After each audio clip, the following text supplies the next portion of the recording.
Hello friends, welcome to learner classes. हम analysis कर रहे थे क्लास 6 से लेकर 12 तक की एनसीईआरटी महेश वर्णमाल की बुक को 2023 की एडिशन को। तो चलिए शुरू करते हैं। इससे पहले फ्रेंड्स, आपसे रिक्वेस्ट है, यदि आप चैनल पर पहली बार हैं तो प्लीज़ चैनल को सब्सक्राइब कर लीजिएगा, वीडियो को लाइक कर दीजिएगा एंड शेयर करिए, एंड जो भी आपके सजेशन हो उसे कमेंट बॉक्स में ज़रूर बताइएगा। हम यहाँ तक कर चुके थे। इसके बाद का ये टॉपिक है भूकंप एवं सुनामी। हम आज इस वीडियो में यहाँ से शुरू करेंगे। तो चलिए शुरू करते हैं। सबसे पहले बात करेंगे यहाँ पर भूकंप के प्रमुख कारणों की। भूकंप के देखते हैं प्रमुख कारण कौन कौन से होते हैं। तो वो है ज्वालामुखी क्रिया या वॉल्केनिक एक्टिविटी, भ्रंश एवं संपीड़न की क्रिया, फॉल्टिंग एंड कॉन्ट्रैक्शन। यहाँ पर तीसरा इसका कारण है समस्थिति की समायोजन या भूसंतुलन। आइसोस्टेटिक एडजस्टमेंट जो है ये भी इसका भूकंप आने का एक कारण होता है। प्रत्यास्थ पुनश्चलन क्रिया, इलास्टिक रिबाउंडेड एक्शन, ये प्लेट टेक्टोनिक एक्शन जो है ये 5 इसके भूकंप आने के जो है प्रमुख 5 कारण होते हैं। अब यहाँ पर पृथ्वी की आंतरिक भाग में भूकंपीय तरंगों का संचरण कैसे होता है, यहाँ पर ये इसको फिगर की हेल्प से हम समझ लेते हैं। पहले अगर इसको हम डिटेल में एक्सप्लेन करेंगे तो बहुत मतलब ये खुद एक लंबी वीडियो बन जाएगी। तो यहाँ पर हम इसको ऐसे थोड़ा समझ लेते हैं, इसके लिए एक अलग से वीडियो बना दी जाएगी। तो यहाँ पर ये जहाँ से क्या होता है, भूकंपीय तरंगें उत्पन्न होती हैं उसे कहते हैं भूकंप अधिकेंद्र कहा जाता है। यहाँ से ये भूकंपीय तरंगें उत्पन्न होती हैं उन्हें कहा जाता है क्या, भूकंपीय अधिकेंद्र कहते हैं। ये क्वेश्चन कई बार पूछा जाता है। भूकंपीय जहाँ से भूकंपीय तरंगें उत्पन्न होती हैं उसे क्या कहते हैं, तो भूकंप अधिकेंद्र कहा जाता है। भूकंपीय तरंगें यहाँ से तरंगें उत्पन्न होती हैं। तो यहाँ सर जो है ये पी तरंगें उत्पन्न होती हैं। पी तरंगें यहाँ से उत्पन्न होकर ये कहाँ, ये 103 डिग्री तक, यहाँ पर ये 103 डिग्री दिया है फिगर में, लेकिन ये कहाँ तक चलती है, 103 डिग्री से लेकर ये यहाँ पर 105 डिग्री तक चलती है। उसके बाद क्या होता है, उसके बाद ये भूकंपीय तरंगें जो ये दो क्षेत्रों में दो जो है अपने छाया क्षेत्रों में विभाजित हो जाती है, जो कि पहला कहलाता है पी छाया क्षेत्र और दूसरा कहलाता है ये पी छाया क्षेत्र, और दूसरा यहाँ पर कहलाता है ये यस छाया क्षेत्र। ये दो अपने छाया क्षेत्रों में विभाजित हो जाती है। और यहाँ पर जब अधिकेंद्र से जब ये तरंगें चलती हैं तो क्या होता है, 105 डिग्री तक सभी तरंगें दिखाई पड़ती हैं। उसके बाद क्या होता है, फिर ये जो पी वेव्स होती हैं ये क्या होती है, ये पी वेव्स अचानक से गायब हो जाती हैं। पी तरंगें जो होती हैं ये गायब हो जाती हैं। ये उसके बाद जो है ये 105 डिग्री के बाद दिखाई नहीं देती हैं। यहाँ से ये तरंगों का मतलब अपवर्तन हो जाता है, ये इसके घनत्व में कमी आ जाने के कारण, पी तरंगों के घनत्व में जो है कमी आ जाने के कारण ये तरंगें गायब हो जाती हैं। इसलिए जो है ये 105 से 145 डिग्री तक का जो होता है ये पी तरंगों का छाया क्षेत्र कहलाता है। ये पी तरंगों का छाया क्षेत्र कहलाता है। इस छाया क्षेत्र में क्या होता है, पी तरंगें जो है हमें दिखाई नहीं देती हैं। देखते हैं नेक्स्ट यहाँ पर क्या होता है। नेक्स्ट यहाँ पर ये जो पी तरंगें यहाँ से गायब हो जाती है, ये पी तरंगें क्या है, पी तरंगें ये यहाँ पर जो इसका ये ठोस आंतरिक कोर होता है इसमें ये इसमें से गुजरती है। उसके बाद ये द्रव्य बाह्य कोर होता है, यहाँ पर क्या होता है, पी तरंगें क्या होती है, धीमी गति से गुजरती हैं। धीमी गति से यहाँ पर पी तरंगें गुजरती हैं। और यहाँ पर इसमें ये द्रव्य बाह्य कोर जो है, तो इसमें ये जो यस तरंगें होती हैं, यस तरंगें क्या है, यस तरंगें इस कोर में ये प्रवेश नहीं कर पाती हैं। यस तरंगें क्या है, यस तरंगें यहीं पर आकर जो है ख़त्म हो जाती हैं, ये इसमें प्रवेश नहीं कर पाती हैं। पी तरंगें क्या है, पी तरंगें भूकंपीय जो प्रघात के 11.8 मिनट बाद जो है पहुँचती हैं। नेक्स्ट है यहाँ पर प्रत्यक्ष रूप से जो पी तरंगों का यहाँ अभाव होता है। जो इसका बाहरी क्रस्ट होता है इसमें क्या होता है, इसमें पी तरंगों का प्रत्यक्ष रूप से अभाव होता है। यहाँ पर जो ये है इस क्षेत्र में ये एरिया है, यहाँ पर क्या है, पी तरंगें नहीं पहुँचने पाती हैं। और क्रोड से पी तरंगें क्या है, भूकंपीय प्रघात के अनुभव होने के कितने 21 मिनट बाद जो है पहुँचती हैं। अब देखते हैं नेक्स्ट यहाँ पर भूकंपीय तरंगें कितने प्रकार की होती हैं। भूकंपीय तरंगें जो है ये 3 प्रकार की होती हैं। कौन कौन सी, पी तरंगे, यस तरंगे और यल तरंगे। प्राथमिक एवं लंबवत तरंगे, प्राइमरी और लॉन्गिट्यूडिनल वेव्स किसे कहते हैं, ये कहते हैं किसे, पी तरंगों को। पी तरंगों को प्राइमरी वेव्स या लॉन्गिट्यूडिनल वेव्स भी कहा जाता है। यस तरंगे किस अन्य नाम से जानी जाती हैं? यस तरंगों को कहती हैं अनुप्रस्थ या गौड़ तरंगे। ट्रांसवर्स और सेकेंडरी वेव्स जो है कहते हैं किसे? यस तरंगों को। यस तरंगों को ट्रांसवर्स और सेकेंडरी वेव्स के नाम से भी जाना जाता है। यल तरंगे जो धरातलीय तरंगे होती हैं, ये सरफेस और लॉन्ग पीरियड वेव्स की गति सबसे कम किंतु तीव्रता सर्वाधिक होती है, जबकि पी तरंगों की गति सर्वाधिक और तीव्रता सबसे कम होती है। पी तरंगों की गति सर्वाधिक होती है और तीव्रता सबसे कम होती है। यल तरंगे की गति सबसे कम होती है किंतु तीव्रता क्या है? सर्वाधिक होती है, जस्ट अपोजिट होता है। भारत ने विश्व की सबसे आधुनिक सुनामी चेतावनी प्रणाली कब प्रारंभ की थी? अक्टूबर 2007 में। अक्टूबर 2007 में भारत ने विश्व की सबसे आधुनिक सुनामी चेतावनी प्रणाली प्रारंभ की थी। भारतीय राष्ट्रीय महासागर सूचना सेवा केंद्र INCOIS कहाँ स्थापित किया गया है? हैदराबाद, तेलंगाना में। तेलंगाना की कैपिटल हैदराबाद में स्थापित किया गया है भारतीय राष्ट्रीय महासागर सूचना सेवा केंद्र। नेक्स्ट बात करेंगे, नेक्स्ट है यहाँ पर भूकंपीय तरंगों की तीव्रता मापने वाले यंत्र को भूकंप लेखी या सिस्मोग्राफ कहा जाता है। ये क्वेश्चन भी छोटे से लेकर हर बड़े एग्जाम में, हर एग्जाम में पूछा जाता है। भूकंपीय तरंगों की तीव्रता को मापने वाले यंत्र को क्या कहती हैं? तो कहते हैं क्या? सिस्मोग्राफ। भूकंप मापन के 3 स्केल्स होती हैं। 3 स्केल होती हैं भूकंप मापन के। कौन कौन से? पहला है कौन? रोशी-फोरल स्केल। इस पैमाने पर 1 से लेकर 11 मापक जो है रखे गए हैं। सेकंड है मार्केली स्केल, यह अनुभव आधारित पैमाना है, इसमें इसके 1 से 12 मापक रखे गए हैं। नेक्स्ट है रिएक्टर स्केल्स। रिएक्टर स्केल्स जो है यह लघुगणकीय मापक होता है, लघुगणकीय मापक है जिसकी तीव्रता कितनी है? जिसकी तीव्रता है 0 से लेकर 10 तक होती है। इसकी तीव्रता लघुगणकीय मापक की 0 से लेकर 10 तक होती है और रिएक्टर स्केल पर प्रत्येक अगली इकाई पिछली इकाई की तुलना में 10 गुना अधिक तीव्रता व्यक्त करती है। सर्वप्रथम किस स्थान पर भूकंपीय तरंगे अनुभव की जाती हैं? भूकंपीय तरंगे अनुभव की जाती है कहाँ पर? सर्वप्रथम भूकंप केंद्र पर या एपिसेंटर पर। किस स्थान को विश्व की भूकंप राजधानी कहा गया? भूकंप राजधानी किसे कहा गया? ये कहा गया पॉर्कफील्ड, कैलिफोर्निया को विश्व की भूकंप राजधानी कहा जाता है, पॉर्कफील्ड, कैलिफोर्निया को। अब यहाँ पर भूकंप के प्रकारों की बात कर लेते हैं किसके? प्लेट विवर्तनिक के अनुसार। प्लेट विवर्तनिक के अनुसार यहाँ पर भूकंप के प्रकार देखते हैं। पहला प्रकार है तो छिछले केंद्र वाले जो भूकंप होते हैं तो उनकी गहराई होती है 0 से 35 किलोमीटर तक। मध्यम केंद्र वाले भूकंप, इनकी गहराई होती है 35 से लेकर 75 और 100 किलोमीटर भी हो सकती है। गहन केंद्र वाले जो भूकंप होते हैं तो 100 से लेकर 350 किलोमीटर तक इनकी गहराई होती है और पातालीय केंद्र वाले जो भूकंप होते हैं ये 350 से लेकर 700 किलोमीटर तक इनकी गहराई होती है। भूकंप अधिकेंद्र एपिसेंटर से 105 और 145 के मध्य का क्षेत्र क्या कहलाता है? ये क्या कहलाता है? ये कहा जाता है भूकंपीय छाया क्षेत्र। इसको कहते हैं सेस्मिक शैडो एरिया, भूकंपीय छाया क्षेत्र। विश्व का सबसे विस्तृत भूकंप क्षेत्र कौन सा है? यह प्रशांत महासागरीय तटीय पेटी। प्रशांत महासागरीय तटीय पेटी। किस स्थान को विश्व की भूकंप राजधानी कहा गया है? विश्व की भूकंप राजधानी कहा गया है किसे? प्रशांत महासागरीय तटीय पेटी को विश्व की भूकंप राजधानी कहा गया है। प्रशांत महासागरीय तटीय पेटी को कहा गया है क्या? विश्व की भूकंप राजधानी।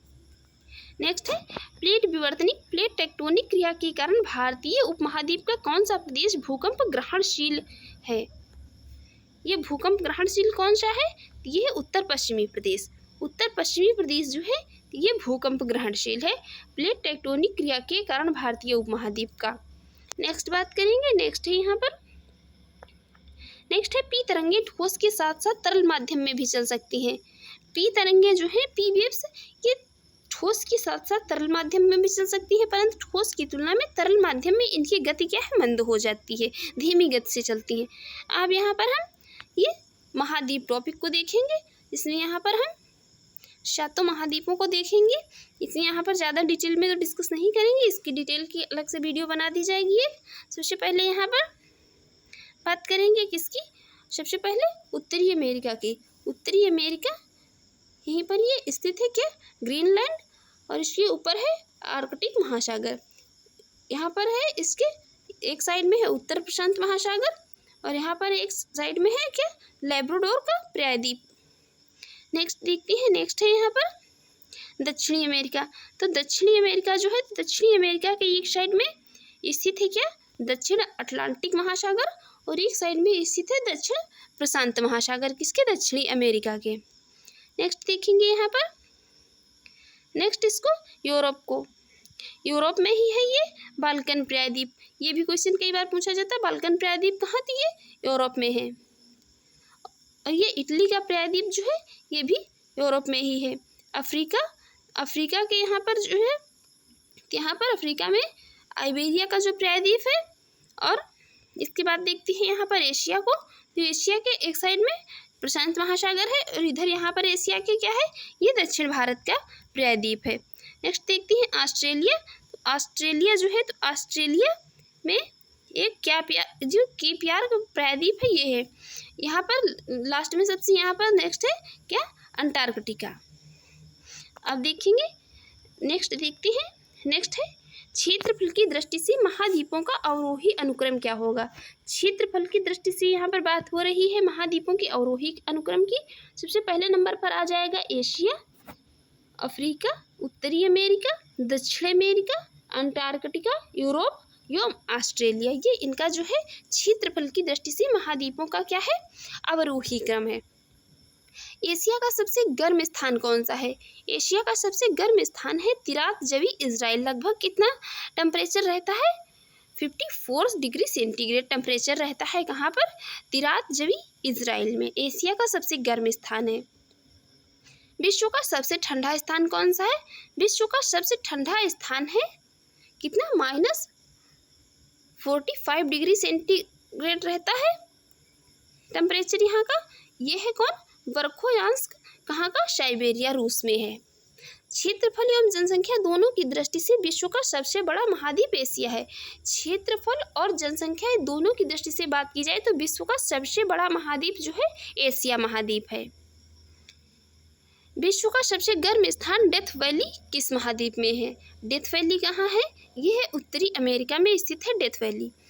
जब हम यहाँ पर इसको महाद्वीपों को एक एक करके डिस्कस करेंगे तब वहाँ पर ये सब देखेंगे।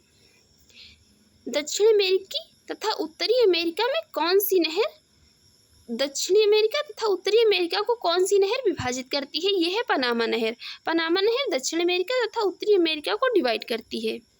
नेक्स्ट बात करेंगे, नेक्स्ट है यहाँ पर, नेक्स्ट है महाद्वीप एक दूसरे से कैसे पृथक होते हैं। महाद्वीप जो है तो एक दूसरे से पृथक कैसे होते हैं, ये होते हैं प्लेट विवर्तनिक क्रिया के द्वारा, किसी टेक्टोनिक एक्टिविटी के द्वारा जो है तो ये महाद्वीप एक दूसरे से पृथक होते हैं। किस महाद्वीप की औसत ऊंचाई सर्वाधिक है। सर्वाधिक किसकी है, दक्षिणी ध्रुव अंटार्कटिका की।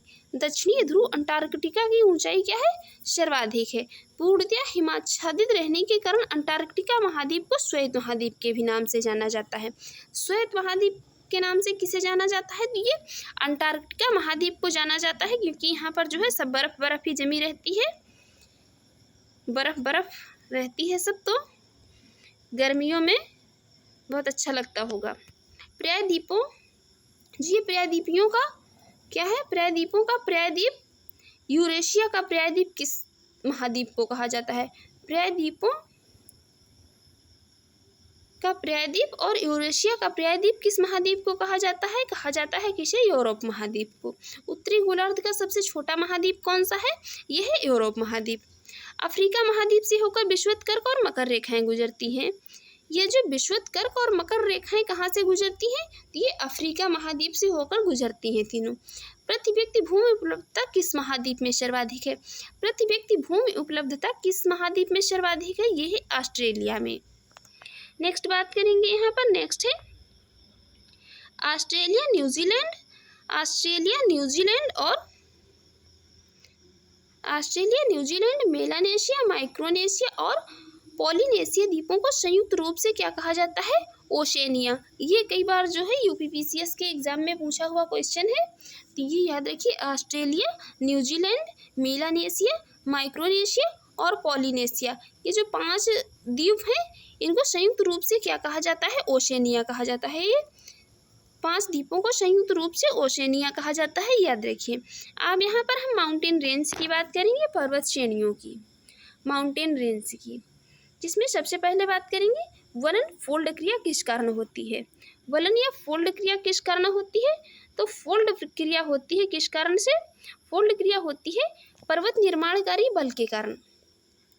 फोल्ड क्रिया होती है पर्वत निर्माणकारी बल के कारण। विश्व की सर्वाधिक लंबी पर्वत श्रृंखला कौन सी है? ये है एडीज। एडीज विश्व की सबसे सर्वाधिक लंबी जो है पर्वत श्रृंखला है। एडीज पर्वत श्रेणी किस महाद्वीप में स्थित है? स्थित है दक्षिण अमेरिका में। दक्षिणी अमेरिका में स्थित है एडीज पर्वत श्रृंखला। अब यहाँ पर विश्व के सर्वाधिक 8 ऊंचे पर्वतों की बात कर लेते हैं। पहला है कौन सा? Mount Everest. माउंट एवरेस्ट की ऊंचाई कितनी है? 8,848.86 मीटर और स्थित है इसकी नेपाल तिब्बत सीमा पर, माउंट एवरेस्ट की। नेक्स्ट बात करेंगे K2, तो इसकी ऊंचाई कितनी है मीटर में? 8,611 मीटर। ये भारत में है और पाक अधिकृत कहाँ पर? लद्दाख में है। नेक्स्ट है कंचनजंगा। कंचनजंगा, इसकी ऊंचाई कितनी है मीटर में? 8,586 मीटर, भारत नेपाल सीमा पर स्थित है। नेक्स्ट है लोहोत्से। लोहोत्से कहाँ है? लोहोत्से है, इसकी ऊंचाई है 8,516 मीटर और नेपाल तिब्बत सीमा पर स्थित है। नेक्स्ट बात करेंगे यहाँ पर मकालू की। मकालू पर्वत, इसकी ऊंचाई है 8,462 मीटर और नेपाल तिब्बत सीमा पर इसकी स्थिति है। नेक्स्ट है चोओऊ। चोओऊ जो है तो ये इसकी ऊंचाई है 8,201 मीटर, नेपाल तिब्बत सीमा पर स्थित है। धौलागिरी, इसकी ऊंचाई है 8,167 मीटर और नेपाल में है। मंसालू है की ऊंचाई है 8,156 मीटर और इसकी स्थिति कहाँ है? ये नेपाल में स्थित है।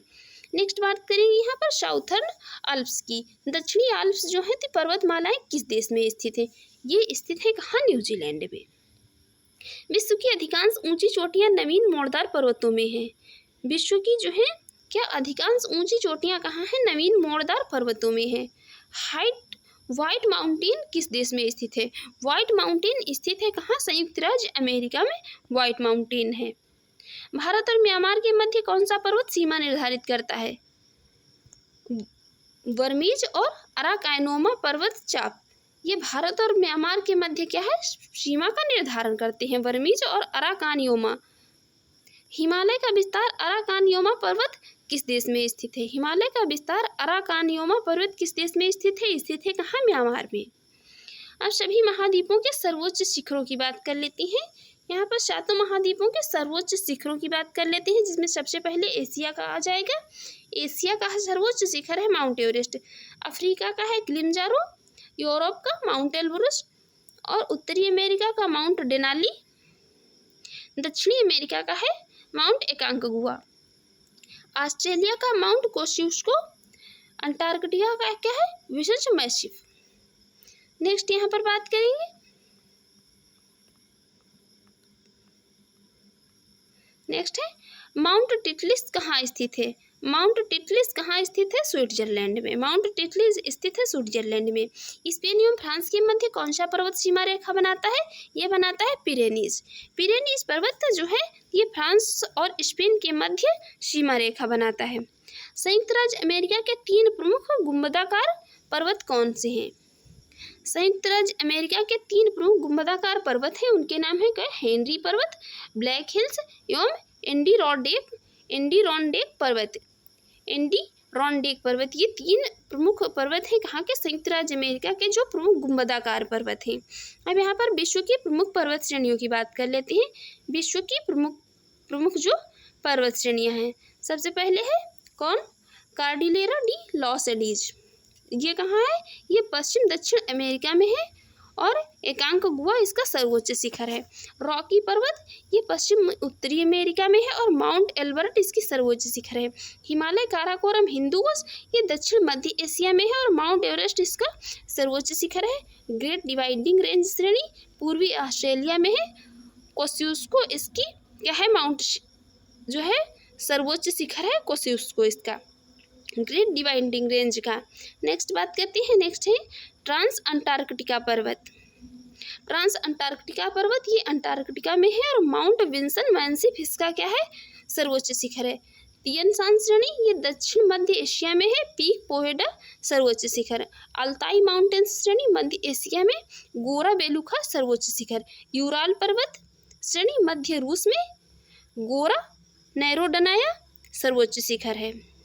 कमचटका स्थित श्रेणी, कमचटका स्थित श्रेणी कहाँ है, यह पूर्वी रूस में, पूर्वी रूस में है। और कल्यूचेस्काया जो है सोपका इसका सर्वोच्च शिखर है, किसका, कमचटका स्थित श्रेणी का, जो कि पूर्वी रूस में है। एटलस पर्वत श्रेणी ये उत्तर पश्चिम अफ्रीका में है और जेबेल टाउ बक्काल जो है इसका सर्वोच्च शिखर है। बर्खुयांस्क पर्वत श्रेणी कहाँ है, पूर्वी रूस में है। गोरा मास खाया इसका सर्वोच्च शिखर है। पश्चिमी घाट श्रेणी पश्चिमी भारत सर्वोच्च शिखर Anamudi. Sierra Madre Oriental Mexico में। ओरिजुआ सर्वोच्च शिखर। जाग्रेस पर्वत श्रेणी ईरान में। जाडकुह सर्वोच्च शिखर। एल्बुरज श्रेणी ईरान में। देवाबंद सर्वोच्च शिखर। नेक्स्ट है कौन, स्कैंडिनेवियन रेंज पश्चिमी नार्वे में। और गैल्डहो पिजेन इसका सर्वोच्च शिखर है। पश्चिमी सियरा माद्रे मैक्सिको में। नेवाडो डी कोलिमा सर्वोच्च शिखर है। ड्रैंकेंस वर्ग श्रेणी दक्षिण पूर्व अफ्रीका में। दवाना एंड लेन्याना जो है इसका सर्वोच्च शिखर है, दवाना एंड लेन्याना। काकेशस श्रेणी ये रूस में है। एल्बुरज इसका सर्वोच्च शिखर है। नेक्स्ट है अलास्का श्रेणी कहाँ है, अलास्का में है। और माउंट मैकिंले इसके सर्वोच्च शिखर है। कास्केड रेंज श्रेणी ये संयुक्त राज्य अमेरिका और कनाडा में स्थित है। माउंट रेनियर इसके सर्वोच्च शिखर है। एपेनाइन श्रेणी इटली में है। कोर्नो ग्रैंडे इसका सर्वोच्च शिखर है।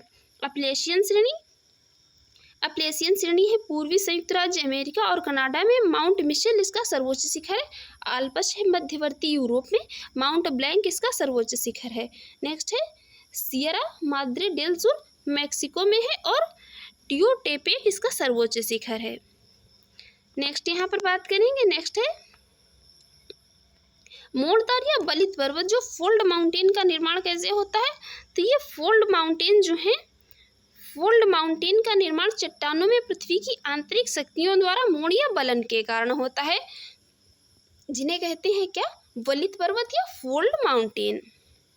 नेक्स्ट बात करेंगे यहाँ पर शुष्क प्रदेश मरुस्थल एवं उसकी घास भूमियों की। देखते हैं, सबसे पहले है वह स्थान जहाँ वार्षिक वर्षा कितनी होती है, वह स्थान जहाँ वार्षिक वर्षा 25 सेंटीमीटर से कम होती है उसे मरुस्थल के रूप में परिभाषित किया गया है। मरुस्थल उस क्षेत्र को कहा जाता है जहाँ पर क्या है, वार्षिक वर्षा 25 सेंटीमीटर से कम होती है। विश्व का सबसे बड़ा मरुस्थल कौन सा है, वो है सहारा मरुस्थल। विश्व का सबसे बड़ा मरुस्थल है सहारा। विश्व का सर्वाधिक जनसंख्या वाला मरुस्थल है थार मरुस्थल, भारत में। तकला मकान डेजर्ट किस देश में है, तो ये कहाँ है, ये है शिक्यांग प्रांत, चीन में। तकला मकान डेजर्ट। गोबी मरुस्थल, गोबी डेजर्ट है कहाँ, मंगोलिया में। गोबी डेजर्ट है मंगोलिया में। शेरिर मरुस्थल ये है मिस्र, इजिप्ट में। रेग मरुस्थल कहाँ, अल्जीरिया में। दक्षिण एशिया का सबसे बड़ा मरुस्थल कौन सा है, दक्षिण एशिया के मरुस्थल की सबसे बड़े मरुस्थल की बात हो तो वो है थार मरुस्थल। विश्व के प्रमुख मरुस्थल और उनकी स्थिति की बात कर लेती है।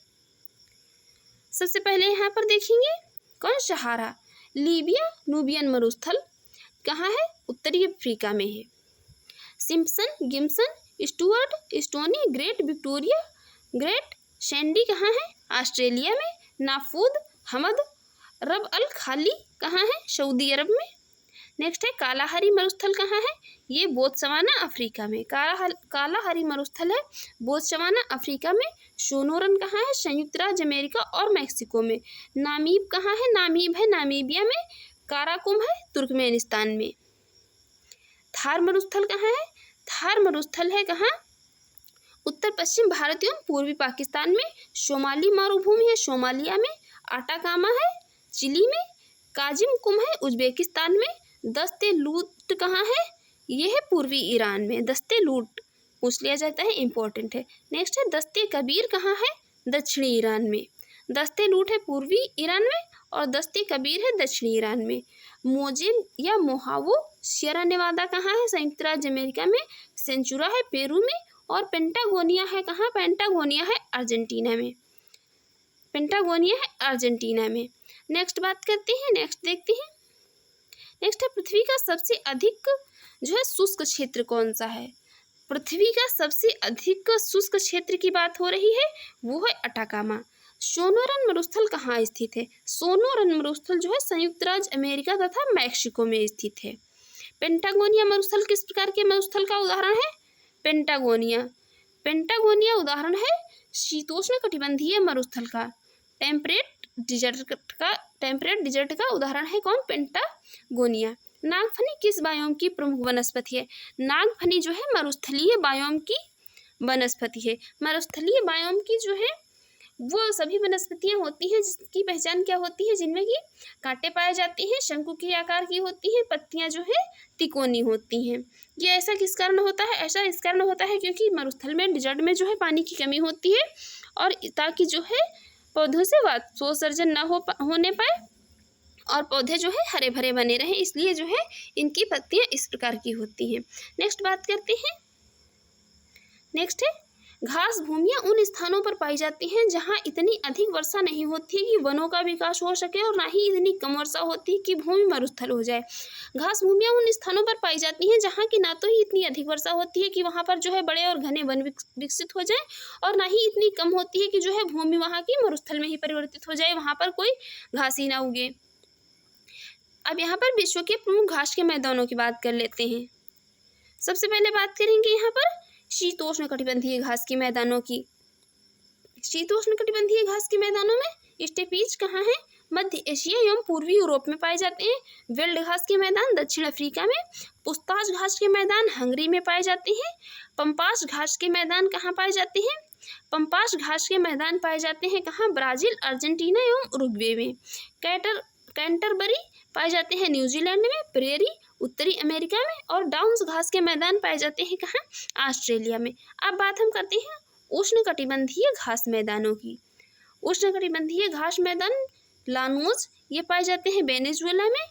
कंपोज पाए जाते हैं ब्राज़ील में और समाना घास के मैदान पाए जाते हैं कहाँ पर, अफ्रीका में। शीतोष्ण घास के मैदान को यूरेशिया में किस नाम से जानते हैं, शीतोष्ण घास के मैदान को यूरेशिया में जाना जाता है स्टेपीज के नाम से। समाना का सर्वाधिक विस्तार है अफ्रीका में। दक्षिणी अमेरिका का वृक्ष रहित घास का मैदान को क्या कहा जाता है, जो दक्षिणी अमेरिका में वृक्ष रहित घास के मैदान होते हैं उन्हें कहा जाता है पंपास। सवाना बायोम की जलवायु अर्धशुष्क या उष्णकटिबंधीय होती है। सवाना बायोम जो है इसकी जलवायु अर्धशुष्क और उष्णकटिबंधीय होती है। नेक्स्ट यहाँ पर बात करेंगे मरुस्थल स्थलखंड के शुष्क व अर्धशुष्क भाग होते हैं। मरुस्थल क्या होते हैं, ये स्थलखंड के शुष्क एवं अर्धशुष्क भाग होते हैं जो मुख्यतः उपोष्ण एवं उच्च वायुदाब क्षेत्रों में पाए जाते हैं। तो फ्रेंड्स अब नेक्स्ट वीडियो में हम इसके आगे के टॉपिक से कवर करेंगे। तो फ्रेंड्स आपको ये हमारी वीडियो अच्छी लगी हो और आपके एग्जाम के लिए यूजफुल रही हो तो प्लीज़ आप हमारे यूट्यूब चैनल को सब्सक्राइब कर लीजिएगा, वीडियो को लाइक कर दीजिएगा एंड शेयर करिए एंड जो भी आपकी सजेशन हो उसे कमेंट बॉक्स में जरूर बताइएगा। Thanks for watching.